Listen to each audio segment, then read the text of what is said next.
Welcome back. It's me again with the second part of your first aid lecture. Um, in this portion, we're going to deal with subjects such as elder abuse, child abuse, domestic abuse, and combative patients for the most part.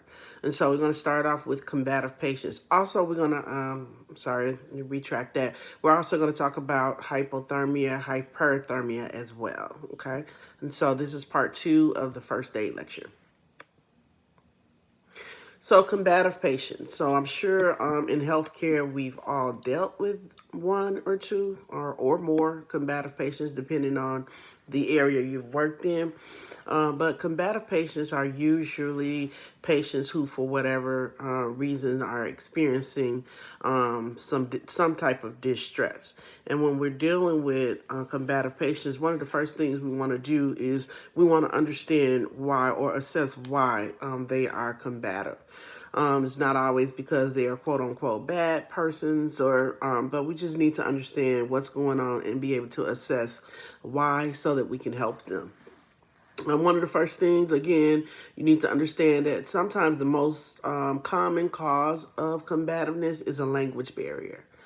And so, not to say that that's the only reason, but sometimes that's the most common reason is a language barrier. And so we need to address combativeness from that point.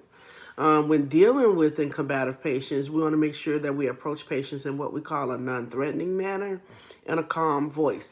You also want to use direct commands, and make sure that they are clear. And then also, you never ever want to strike out back at a combative person, but you can protect yourself by if it means if they strike out at you and you need to block their hand or grab their hand, you can do that. But I repeat, you never ever want to strike back at a combative patient. But you do want to protect yourself, never turn your back on that person, and also you want to use a calm approach and express genuine concern.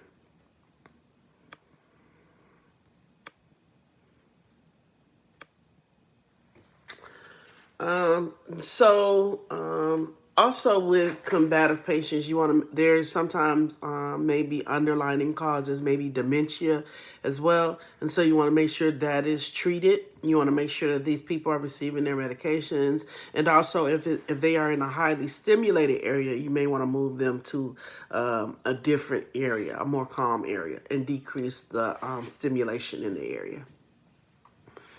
Domestic and intimate partner abuse. So, if we were in class, or I did propose a question to my class, and I asked if domestic violence or intimate partner abuse is reportable by law. Is there a mandate to report domestic violence? Um, and I would like to say, as a rule, domestic partner abuse is not listed as mandated reporter status because while we do want to help people with domestic violence, we may expose the partner to more abuse if they're not leaving that situation. We do offer the abused person resources, and we never ever assess abuse in front of a possible partner.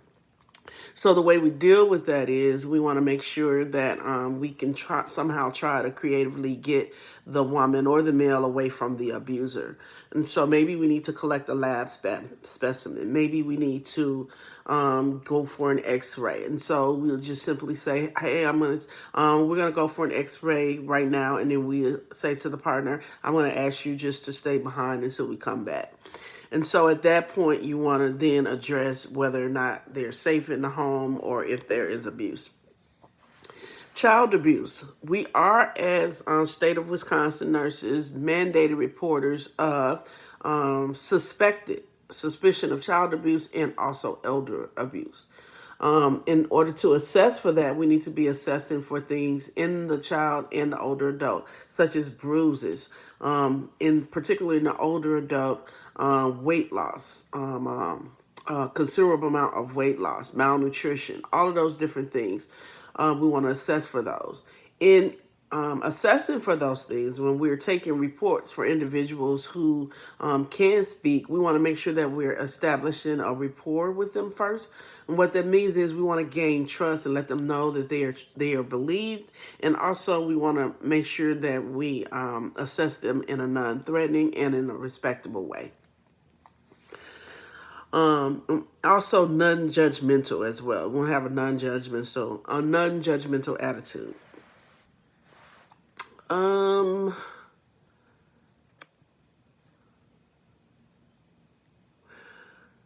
with respect to elder abuse, neglect is the most common form of elder abuse. So again, that would be weight loss, also pressure ulcers, um, being left home alone, incontinence, all those things.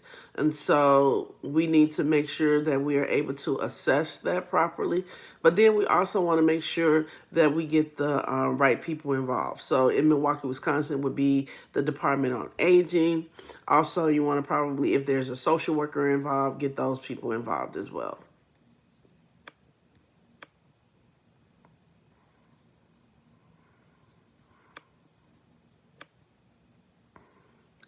Hypothermia in the older adult. So the older adult and children are most at risk for hypothermia. Hypothermia is classified as body temperatures lower than 93.3. And it comes from being exposed for prolonged times to cold temperatures or a drop in body core temperature. Some signs and symptoms of hypothermia include mild shivering, feelings of being cold or reports of being cold, loss of coordination, and also loss of consciousness. Death can happen if this is left untreated.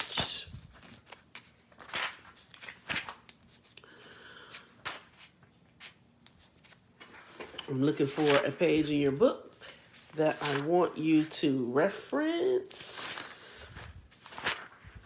Sorry about this.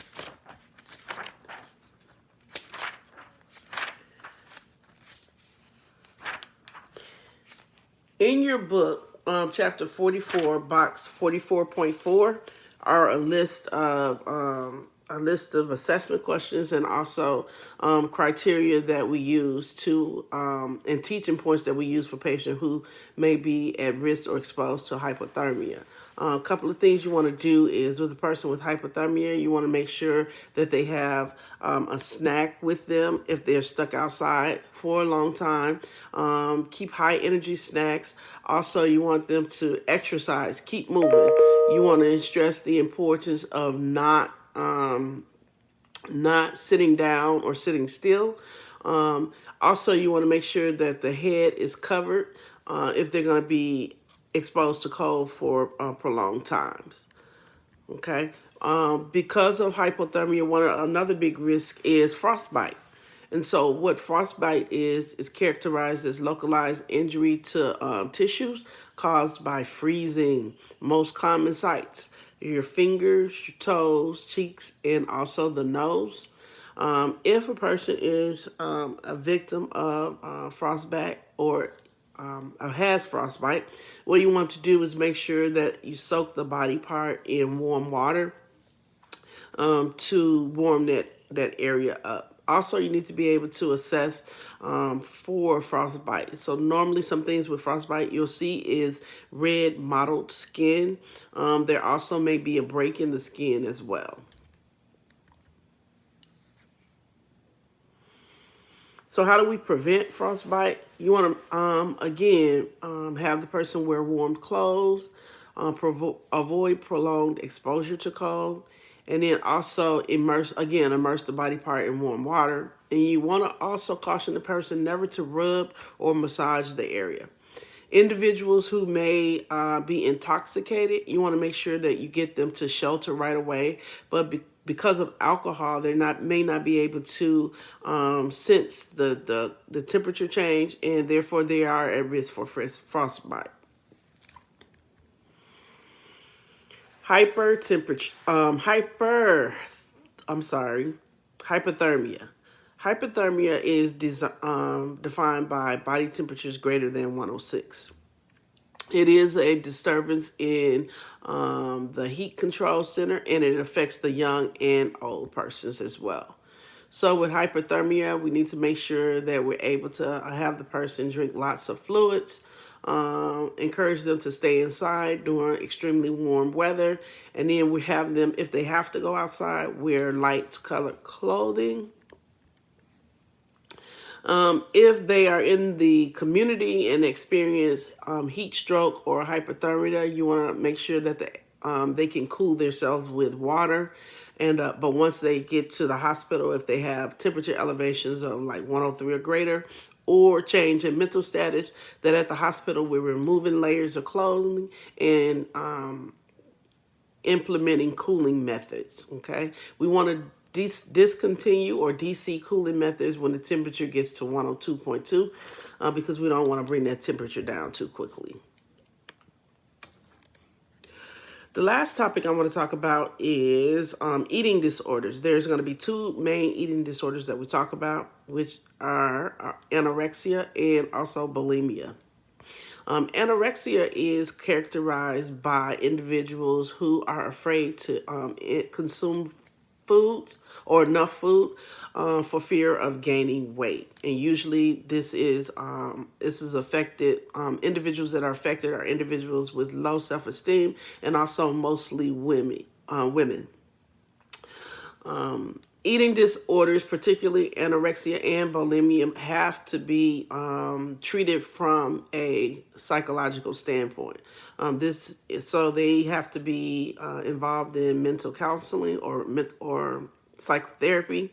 Also, they need to be have a nutrition consult.